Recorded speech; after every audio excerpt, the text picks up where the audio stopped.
আসসালামু আলাইকুম। দেশ দেশের বাইরে যে যেখান থেকে আমার এই ভিডিওটি দেখছেন তাদের সবাইকে সাদর আমন্ত্রণ এবং আসসালামু আলাইকুম। আজ আমি বেশি কথা বলার জন্য নয়, আমি আমার কিছু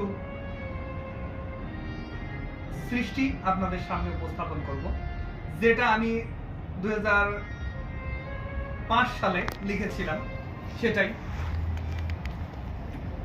জাগো হে বাংলার তরুণ দামালেরা, বাংলাকে করে সজ্জীভূত। জাগো হে বাংলার দামাল সন্তান, দূর করে দাও বাংলা থেকে অত্যাচারীর গুপ্ত। বাংলাদেশের সোনার সবুজ মাঠে কৃষকেরা আনন্দে আজ ধান কাটে।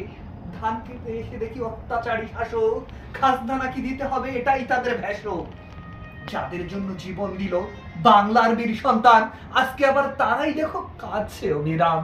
বোমাবাজি করলে কি মানুষ ওরে বাঁচে? ওদের মতো দুঃখী মানুষ এই সমাজে আছে।